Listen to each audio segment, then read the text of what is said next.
Hi dears, welcome back to our channel. അപ്പോൾ നമ്മൾ കഴിഞ്ഞ ക്ലാസ്സിൽ കുർത്തിയുടെ തിയറി പോർഷൻ നോക്കിയിട്ടുണ്ടായിരുന്നു. ഇന്ന് നമ്മളതൊരു ക്ലോത്തിൽ മാർക്ക് ചെയ്ത് കട്ട് ചെയ്തെടുക്കാനായിട്ട് പോവാണ് കേട്ടോ. അപ്പോൾ ഞാൻ എടുത്തിട്ടുള്ളത് നമ്മുടെ മാക്സി ബിറ്റാണ്. അപ്പോൾ 200 രൂപയായിട്ടുണ്ട് കേട്ടോ. 3 മീറ്റർ കിട്ടില്ലേ, അങ്ങനെ എടുത്തിട്ടുള്ളതാണ്. അപ്പോൾ നമുക്ക് മാർക്ക് ചെയ്ത് തുടങ്ങാം. അപ്പോൾ ഫസ്റ്റ് തന്നെ നിങ്ങൾ ലെങ്ത്ത് നോക്കിയെടുക്കുക. നിങ്ങൾക്ക് എത്ര ലെങ്ത്ത് വേണോ അതിനനുസരിച്ച് കട്ട് ചെയ്തെടുക്കണം. ഞാൻ 40 ഇഞ്ചിൽ കട്ട് ചെയ്തെടുത്തിട്ടുണ്ട്. പിന്നെ ക്ലോത്ത് എങ്ങനെയാണ് മടക്കേണ്ടത് എന്നുള്ളത് നമ്മൾ തിയറി പോർഷനിൽ കാണിച്ചിട്ടുണ്ടായിരുന്നു. ആദ്യം നമ്മൾ വീതിയിൽ മടക്കിയിട്ട് പിന്നെ നീളത്തിൽ മടക്കാം. അപ്പോൾ ഈ സൈഡിൽ നമുക്ക് ഫോൾഡിങ് കിട്ടും, ഓപ്പോസിറ്റ് സൈഡിൽ 4 ഓപ്പൺ സൈഡായിട്ടും കിട്ടും. ഓക്കെ, ദെൻ നമ്മൾ ലെങ്ത്ത് മാർക്ക് ചെയ്തതിന് ശേഷം ഇനി നമുക്ക് ഷോൾഡർ മാർക്ക് ചെയ്ത് കൊടുക്കാം. അപ്പോൾ ഞാൻ 7 ഇഞ്ചാണ് ഷോൾഡർ കൊടുത്തിട്ടുള്ളത്. 7 ഇഞ്ച് തന്നെയാണ് ആം ഹോളിൻ്റെ അവിടേക്കും കൊടുത്തിട്ടുള്ളത് കേട്ടോ. ഇനി നമുക്ക് അവിടെ ജസ്റ്റ് ഒന്ന് വരച്ചു കൊടുക്കണം. ഒരു സ്കെയിൽ വെച്ചിട്ട് ആ 2 പോയിൻറ്റിനെയും ജോയിൻ ചെയ്യുക. അതുപോലെ തന്നെ ഇങ്ങോട്ടും ജോയിൻ ചെയ്ത് കൊടുക്കുക. ഇനി ഈ മാർക്കിലാണ് നമ്മൾ ചെസ്റ്റ് മാർക്ക് ചെയ്യാനായിട്ട് പോകുന്നത് കേട്ടോ.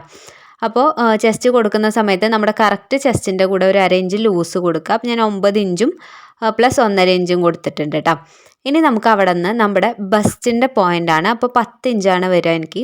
അപ്പോൾ ഞാൻ 10 ഇഞ്ച് കൊടുത്തിട്ടുണ്ട്. ഇനി ആ 10 ഇഞ്ചിൽ നിന്ന് നമ്മൾ കറക്റ്റ് ആ ഒരു മെഷർമെൻറ്റ് കൊടുക്കുക. അപ്പോൾ ഞാൻ 8.5 ഇഞ്ചും പ്ലസ് സീം അലവൻസും കൊടുത്തിട്ടുണ്ട്.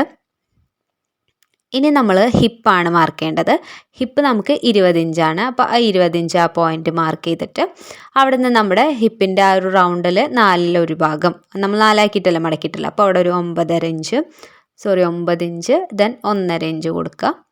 ഇനി ഈ ഹിപ്പും അതുപോലെ ബസ്റ്റും തമ്മിലുള്ള നീളം നോക്കിയിട്ട് അതിൻ്റെ പകുതി എത്രയാണെന്ന് നോക്കുക.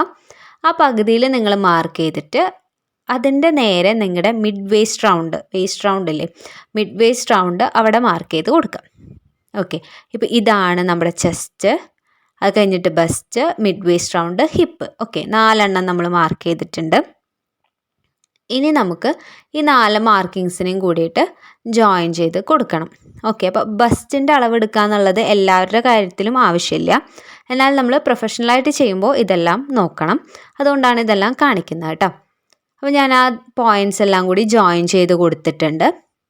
ഇനി നമുക്ക് ഇതിനൊന്ന് ഷേപ്പ് ചെയ്യാൻ വേണ്ടിയിട്ട് ഞാൻ ഷേപ്പ് ബസ്റ്റിൻ്റെയും അതുപോലെ തന്നെ നമ്മുടെ മിഡ് വേസ്റ്റ് റൗണ്ടിൻ്റെയും ഇടയിലായിട്ട് നമ്മളൊരു ഷേപ്പ് ജസ്റ്റ് ഒരു മാർക്ക് ചെയ്ത് കൊടുക്കുന്നുണ്ട്. എന്നിട്ട് അതിനെ ഒന്ന് കർവ് ചെയ്ത് വരയ്ക്കുകയാണ് ചെയ്യുന്നത്. ഒരു കർവ് പോലെ വരച്ചു കൊടുക്കുക, ഷേപ്പിൻ്റെ ആ ഒരു രീതിയിൽ വരച്ചു കൊടുക്കുന്നുണ്ട് കേട്ടോ. ഇനി നമുക്ക് താഴെ എന്തോരം വിരിവ് വേണം എന്നുള്ളതിനനുസരിച്ച് വേണം മാർക്ക് ചെയ്യാൻ. ഞാനപ്പോൾ കറക്റ്റ് ആ ഹിപ്പിൻ്റെ ആ പോയിൻറ്റിൽ നിന്ന് സ്ട്രെയിറ്റ് വരച്ച് കൊടുക്കുകയാണെങ്കിൽ അധികം വിരിവിൽ നിൽക്കണമെന്നില്ല. നിങ്ങൾക്ക് വിരിവ് വേണമെങ്കിൽ നമ്മൾ എന്ത് ചെയ്യണം, 1 ഇഞ്ച് അങ്ങോട്ടോ നീക്കിയിട്ട് മാർക്ക് ചെയ്താൽ മതി. 1 ഇഞ്ചോ 1.5 ഇഞ്ചോ അങ്ങനെ മാർക്ക് ചെയ്യുക. ഇനി നമുക്ക് ആ ഹോളിൻ്റെ അവിടെ കർവ് വരച്ച് കൊടുക്കണം. അപ്പോൾ അവിടെ ഇതുപോലെ 1 ഇഞ്ച് ഞാനങ്ങനെ മാർക്ക് ചെയ്തിട്ട് ഇതേപോലെ കർവ് വരച്ച് കൊടുത്തിട്ടുണ്ട്. ഓക്കെ, ഇനി നമുക്ക് ഫ്രണ്ട് ആം ഹോള് കുഴിച്ച് വെട്ടണം എന്നുണ്ടെങ്കിൽ നമ്മളവിടെ മാർക്ക് ചെയ്തിട്ടില്ലേ ആ പകുതി, അതിൻ്റെ ഒരു 1/4 ഇഞ്ച് ഇങ്ങോട്ട് ഇപ്പുറത്തോട്ട് കൊടുത്തിട്ട് ആ ഒരു പോയിൻറ്റിന് തന്നെ തുടങ്ങിയിട്ട് ഇതേപോലെ വരച്ചു കൊടുക്കാം. ഓക്കെ, അപ്പം നമ്മൾ തുടങ്ങുന്ന പോയിൻ്റ് അവസാനിക്കുന്ന പോയിൻ്റ് സെയിം ആയിരിക്കും. ആ നടുക്കിലെ ഭാഗത്താണ് ഒരു കുഴിവ് വരിക കേട്ടോ. ഇനി നിങ്ങൾ നെക്ക് മാർക്ക് ചെയ്യുക. 3.5 ഇഞ്ചോ 4 ഇഞ്ചോ കൊടുക്കുക വിഡ്ത്ത്. എത്ര ഇറക്കം വേണമെന്ന് വെച്ചാൽ അതിനനുസരിച്ച് ഇറക്കി കൊടുക്കുക. ഇത് നമ്മളവിടെ വരച്ച് കൊടുത്തിട്ടുണ്ട്. ഇനി വീനെക്കോ അതുപോലെ തന്നെ യൂനെക്കോ എങ്ങനെ വേണമെങ്കിലും ഇഷ്ടമുള്ളൊരു നെക്ക് കൊടുക്കാം. ഇനി നമുക്കതിനെ കട്ട് ചെയ്തെടുക്കാം കേട്ടോ.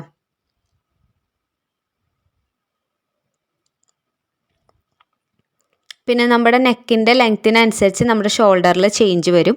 അപ്പോൾ അത് നമ്മൾ അടുത്ത ക്ലാസ്സിലായിട്ട് ഡീറ്റെയിൽഡ് ആയിട്ട് പറയാം കേട്ടോ. അപ്പോൾ ഇത്രയും നിങ്ങൾ കട്ട് ചെയ്ത് വെക്കുക, നെക്ക് കട്ട് ചെയ്യേണ്ട, ബാക്കി ഇത്രയും ചെയ്തിട്ട് വെക്കുക. ലൈനിങ് ഇല്ലാത്തതുകൊണ്ട് കട്ടിങ് വേഗം തന്നെ കഴിയും. ഞാനൊന്ന് അവിടെ ഷേപ്പ് ചെയ്ത് കട്ട് ചെയ്ത് കൊടുക്കുന്നുണ്ട് കേട്ടോ. ഓക്കെ, അപ്പോൾ നമ്മുടെ front portion back portion cut ചെയ്ത് കഴിഞ്ഞിട്ടുണ്ട്. കണ്ടോ താഴ്ഭാഗമൊക്കെ. ഇനി നമുക്ക് ഇതിൻ്റെ സ്ലീവ് കട്ട് ചെയ്യണം. ഞാനൊന്ന് ലെവൽ ചെയ്ത് വെട്ടിയതാണ് കേട്ടോ. എന്നിട്ട് 1 ഇഞ്ച് വിട്ടിട്ടുണ്ട്. ഇനി നമുക്ക് ആ 1 ഇഞ്ച് വിട്ടോടത്തുനിന്ന് ഒരു 13.5 ഇഞ്ച്, അതാണ് നമ്മുടെ ലെങ്ത്ത്. ഇപ്പോൾ നമ്മൾ 14 ഇഞ്ചാണ് എടുത്തിട്ടുള്ളത് കേട്ടോ. 1 ഇഞ്ച് നമുക്ക് അടിച്ചു പോകുമല്ലോ. പിന്നെ താഴെ നിന്ന് ഒരു 3 ഇഞ്ച് മാർക്ക് ചെയ്യുക, നേരെ അത് ജോയിൻ ചെയ്യുക. ഇനി അതിൻ്റെ പകുതി കാണാം. ദെൻ നമ്മൾ സ്ലീവിൻ്റെ ആ ഷേപ്പ് വരച്ചു കൊടുക്കുക. സ്ലീവ് എങ്ങനെയാണ് മാർക്ക് ചെയ്യുക, കട്ട് ചെയ്യുക, കൈക്കുഴി എങ്ങനെയാണ് കുഴിച്ച് വെട്ടുക എന്നൊക്കെ ഡീറ്റെയിൽഡ് ഒരു വീഡിയോ നമ്മൾ ഇട്ടിട്ടുണ്ട്. കാണാത്ത ആരെങ്കിലും ഉണ്ടെങ്കിൽ അതൊന്ന് കണ്ടു നോക്കുക. ഇനി നമ്മുടെ ആ ഒരു നമ്മൾ വെട്ടി വെച്ചിട്ടുണ്ടായില്ലേ നമ്മുടെ ടോപ്പിൻ്റെ അതിൻ്റെ സ്ലീവിൻ്റെ ആ ഒരു ഭാഗം വെച്ചിട്ട് ഇതുപോലെ നോക്കുക കറക്റ്റ് ആണോ എന്ന്. കറക്റ്റ് ആണെങ്കിൽ നമ്മുടെ സ്ലീവ് കട്ട് ചെയ്തതും കറക്റ്റാണ്. ഇനി സ്ലീവിൻ്റെ ഓപ്പണിംഗ് ഒരു 6 ഇഞ്ച് പ്ലസ് സീം അലവൻസ് കൊടുക്കുക, ദെൻ വരച്ചു കൊടുക്കുക. അപ്പോൾ നമ്മുടെ സ്ലീവിൻ്റെ കട്ടിങ്ങും കഴിഞ്ഞിട്ടുണ്ട്. അപ്പോൾ സ്ലീവിൻ്റെ വീഡിയോസ് കാണാത്ത ആരെങ്കിലും ഉണ്ടെങ്കിൽ ഒന്ന് കണ്ടു നോക്കണം കേട്ടോ. അതിൽ ഡീറ്റെയിൽഡ് ആയിട്ട് പറഞ്ഞിട്ടുണ്ട്. അപ്പോൾ അറിയുന്നവർക്ക് ഇത് വീണ്ടും വീണ്ടും പറയുമ്പോൾ ബോറാവും. അപ്പോൾ അതുകൊണ്ടാണ് ഞാൻ സ്പീഡായിട്ട് എന്നറിയാത്തവർക്കൊന്ന് കണ്ടോട്ടെ എന്നുള്ള നിലയ്ക്ക് പറഞ്ഞു പോവാണ്. അപ്പോൾ അറിയാത്തവർ ഡീറ്റെയിൽഡ് ആയിട്ട് വീഡിയോ കണ്ട് നോട്ട്സ് എഴുതി സ്ലീവ് കട്ട് ചെയ്യാനായിട്ട് പഠിക്കുക കേട്ടോ. അപ്പോൾ നമ്മളിത് ആ സ്ലീവും ഇതുപോലെ തന്നെ കട്ട് ചെയ്ത് സെറ്റാക്കി വെച്ചിട്ടുണ്ട്. അപ്പോൾ ബാക്കിയുള്ള ഫാബ്രിക്കിൽ നിന്ന് ഞാനൊരു സ്ക്വയറായിട്ടൊരു പീസ് കട്ട് ചെയ്തെടുക്കുന്നുണ്ട് കേട്ടോ. അപ്പോൾ യോക്കിൻ്റെ അവിടെ നമുക്കൊരു പീസ് വെക്കാം എന്ന് വിചാരിച്ചിട്ടാണ് എടുക്കുന്നത്. കാരണം നമുക്ക് ഇതിൽ വർക്കും കാര്യങ്ങളൊന്നും ഇല്ലല്ലോ, സിമ്പിളായിട്ടുള്ളൊരു സ്ക്വയർ അങ്ങനത്തെ ഒരു ടൈപ്പല്ലേ. അപ്പോൾ ഇതേപോലെ ഒരു പീസും കൂടി ഞാൻ കട്ട് ചെയ്തെടുത്തിട്ടുണ്ട്. ഇനി നമുക്ക് ബാക്ക് നെക്ക് അടിക്കാൻ വേണ്ടിയിട്ട് ക്രോസ് പീസ് കട്ട് ചെയ്തെടുക്കുന്നുണ്ട്. അപ്പോൾ ക്രോസ് പീസ് കട്ട് ചെയ്യുന്നതിൻ്റെയും ഡീറ്റെയിൽഡ് വീഡിയോ ഉണ്ട്, അറിയാത്തവരൊന്ന് കണ്ടു നോക്കുക. അല്ലെങ്കിൽ ഇതുപോലെ വെച്ചിട്ട് കട്ട് ചെയ്തെടുത്താൽ മതി. ക്രോസ് ആയിട്ട് വരച്ചു കൊടുക്കുക, കട്ട് ചെയ്തെടുക്കുക കേട്ടോ. അപ്പോൾ നമ്മുടെ കട്ടിങ് ഇവിടെ കഴിഞ്ഞിട്ടുണ്ട്. അപ്പോൾ അടുത്ത ക്ലാസ്സിലായിട്ട് നമുക്ക് സ്റ്റിച്ചിങ് എങ്ങനെയാണെന്നുള്ളത് നോക്കാം കേട്ടോ. അപ്പോൾ ഇന്നത്തെ വീഡിയോ ഇത്രയേ ഉള്ളൂ. താങ്ക്